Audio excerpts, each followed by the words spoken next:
Bismillahirrahmanirrahim. Ramadan Mubarak. Assalamu alaikum. Welcome to the Healthy Muslim in Ramadan. We've got to Suhoor. Through the night in Ramadan, you're alive in a way you aren't when you're fasting. But during that time, it's important to sleep.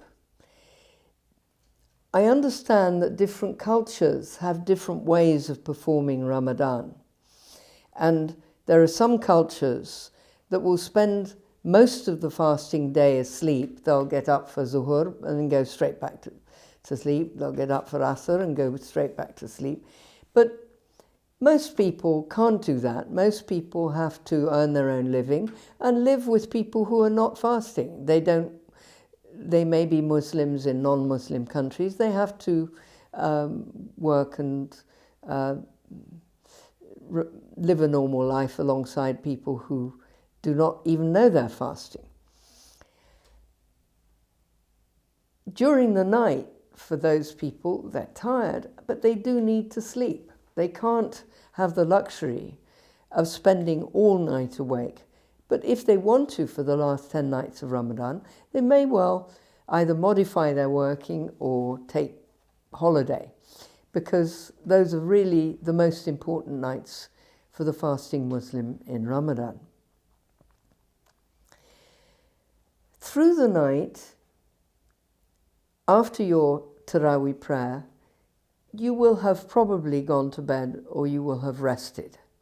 Some of you will have had a little bit to eat at that time in order to get you to sleep, because you might have, the exertion and the sheer beauty of tahajjud would have really made you somehow too energized to go to sleep. And at that point, you're allowed to have sweets and you're allowed to have fast carbs, fast glucose, to be able to get you to have some rest.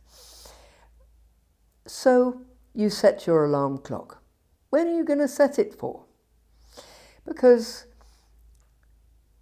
in Ramadan, Suhoor is before the end of the interval that is called Fajr. If you're going to pray Tahajjud prayer, you're going to be getting up quite a lot earlier. You'll pray your prayers, and at the first moment that the interval comes, you then are able to eat. The eating interval is a reasonable time, and this is good, because Suhoor for the working person is their most important meal. It is so easy for those people who've had to get a little bit extra sleep because they're working very hard and they can't wake up for tahajjud. It's so easy to sleep until 15 minutes before you start your fast, and then you rush and have a little bit of this, and you don't eat properly, and then your day will be awful, because you will not have enough water, you won't have enough salt, you won't have enough calories and nutrition. So please plan. There's a management guru who had a mantra which was, "He who fails to plan, plans to fail." Remember that for your Suhoor. And the first and most important thing about the Suhoor is timing. Give yourself enough time to wake up, to shake the dust out of your eyes, to do your wudu, and to plan to eat. This is the most important thing to do, bar none. Once you're awake, you're going to start making intelligent decisions, and you'll have given yourself time to have a proper suhoor. For the cooking people, the people in charge of the cooking, they know that the meal they're going to give at suhoor will be different to the meal they're giving at iftar. these are people who've had a meal recently. They don't need sweets. Sweets have no place at suhoor at all. The fuel you want to give your family at suhoor is something that's going to last them in water, in salt, and in the core structures of what they have to eat. It's going to last them for the whole day.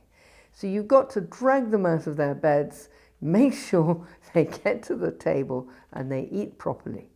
This is essential. When you make your niyat, make it with the food. Don't forget that if you're eating and planning that food is to enable you to fast for Allah, that is part of your niyah, and that's allowed. So when you plan your suhoor and you're sitting down to eat, remember, it's the same as I said for iftar. The people who come to iftar come with different nutritional needs. What have they done through the day? What are they going to do at night? When are they going to sleep? How are they going to plan to drip feed the nutrition into themselves and the calories to have enough but not too much? If you have too much at iftar, you'll fall asleep during your prayers. At suhoor, you want to have enough to last you through the day. But what sort of a day are you going to have? You have to know, and not everybody's day is going to be the same, and your day might be different from one day to another. So you have to understand what the foods are and why you're going to have them. Now, the first thing you're going to need for your day is water. Lots of it. How much water do you need for the whole day?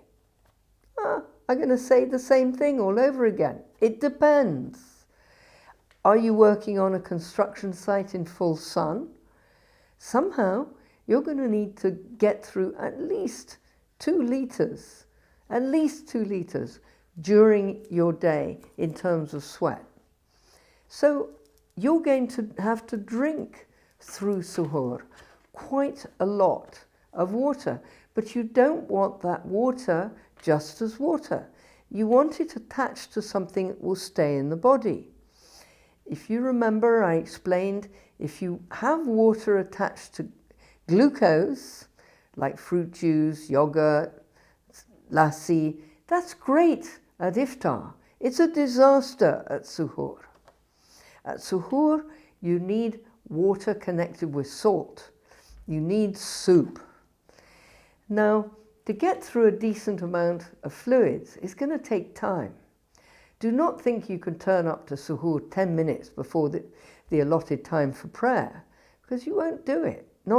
So you've got to give yourself time. Going back to he who plans to fail, he who fails to plan plans to fail. Time. Give yourself time for suhoor. Start with a decent soup. The soup must have meat. Why? I explained to you. Protein in the form of meat, protein in the form of chicken, protein in the form of lamb, protein in the form of fish. It takes a long time for the body to digest it. It stays in the blood as it circulates and keeps the water in the bloodstream so that your blood pressure is maintained. The salt does the same thing. In order to get enough salt in the soup, cooks, please listen, it's much easier to have spices in the soup. I know English, we're very boring. We just like vegetable soup. Vegetable soup is not interesting in Ramadan. It's over too quickly. If you have carrot soup, it's all carbohydrate. You need grains and you need protein, and a little bit of spices is very good, because then you can get in some more salt without the whole thing tasting impossible so that people can't drink it. You need a decent bowl of soup together with other forms of water. So you can have yogurt as yogurt. The protein in yogurt is good for you. What you can't have is sugary yogurt. Have yogurt as plain yogurt, much better. The next food you must have, because a bowl of soup for a construction worker is not going to be enough. The next thing for your construction worker is going to be some protein, again, to get him through the day. People have different appetites first thing in the morning, and not everybody is going to want to eat meat, a lot of meat.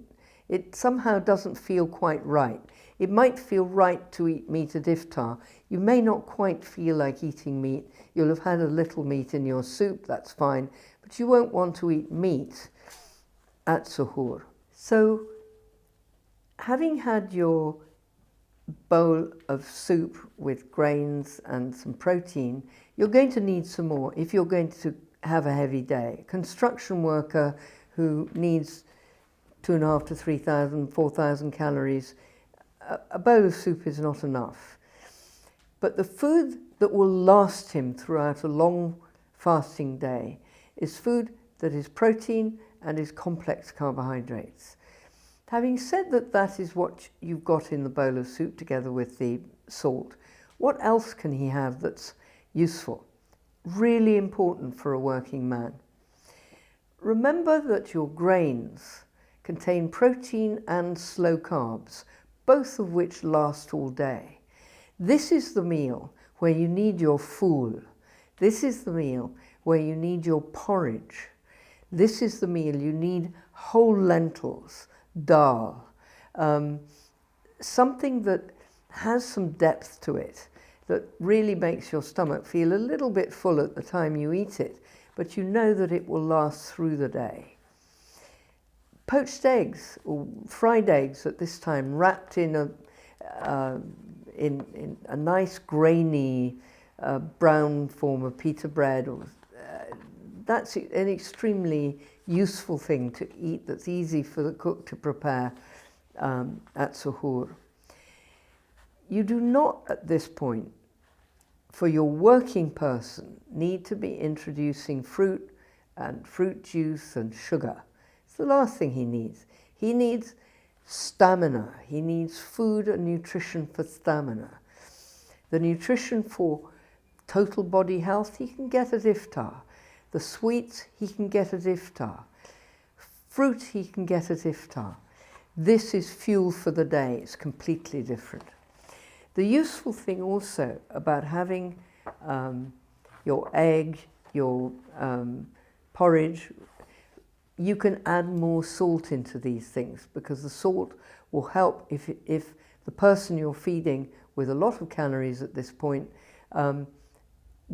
is going to be in an environment where they're going to need to hold on to the water, because they're going to need to sweat a lot. The milk that goes with the porridge is also important, because it's both a protein and a liquid, and it's low in fast carbs, intermediate, but it will give him food to get out of the door with, but it'll last a little bit. And the last thing you do, as you're just about to go to prayer, when you thought you'd had enough, have some more water. If you add the water at the end so that you've drunk absolutely as much as you think you can possibly manage, the food that you've just eaten, as I've described, for the person who's got to go through a heavy day, that will last you through the day. And at that meal, it's important to think of drinking between the milk for your porridge, yogurt on its own, the liquid that's present in the soup. The whole thing should be at least 1.5 litres of liquids, at least. Your body will produce liquid from the stored fluids that you've had through your iftar, but that's the time when you've got to load the free fluid to get the person happily through their day. I've concentrated in this half on the most important person, which is the most energetic. Come back after the break and we'll talk about the rest of the family.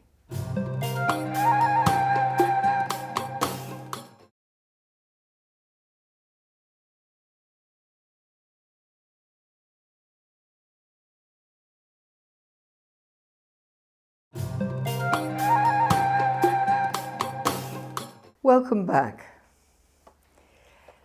We're in the middle of the night and we're about to have suhoor. I was describing how important it is to drag your family out of bed well in time for them to have a decent suhoor. It is the most important meal of the day in Ramadan. I've been describing how to feed the man, and it usually is a man in the family, who is going to be requiring a lot of calories and a lot of energy, because he is probably the breadwinner and you want him to do well and not to be ill during his day, and to have energy to get through the day.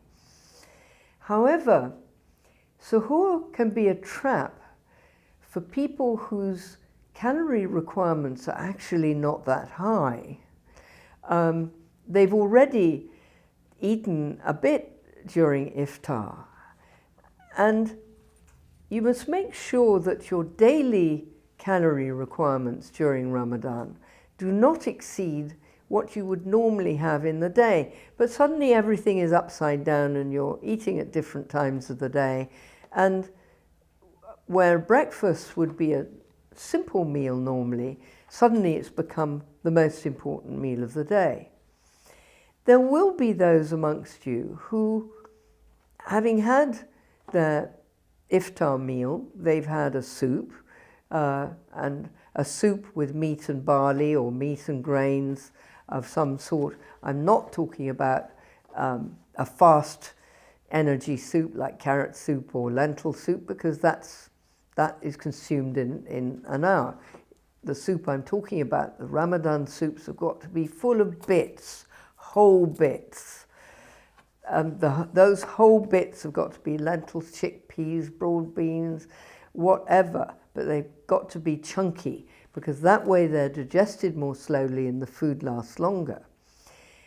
The soup for suhoor for all of us must be of the same kind. But for many of us, we don't actually need that many calories for the rest of the day. The thing to remember about the natural body's response to food is, if the body is saying, I need some energy, it looks around for the glucose that is circulating in the blood. And if the glucose isn't there, the body looks for the glucose in the liver. Now, you've just, during iftar and everything, if you've had a meal with the family, you could very easily have had enough. You've got your carbohydrate stores in the liver doing pretty nicely, thank you, because you probably had you had your grains, you had some fruit, you had some rice, and the glycogen stores from carbohydrates are all there. They're all there ready to be used during the day. You don't need to reinforce them. You will have had some protein, and enough protein to get you through the night, and you'll need a little bit more at suhoor. The protein at suhoor you can easily have in a bowl of soup with some vegetables. Many people panic at suhoor, the people who are not putting out 4,000 calories, but maybe a normal daily requirement for women, which is in the region of 1,800 calories. You don't need much more. You need liquids. You don't need a huge amount of food. It's interesting, what happens to you in Ramadan? Do you gain weight or do you lose weight? The ideal is to slightly lose weight and to get towards the end of Ramadan with really no appetite, that you're noticing that you drink more than you eat, and that your appetite for food is getting less and less.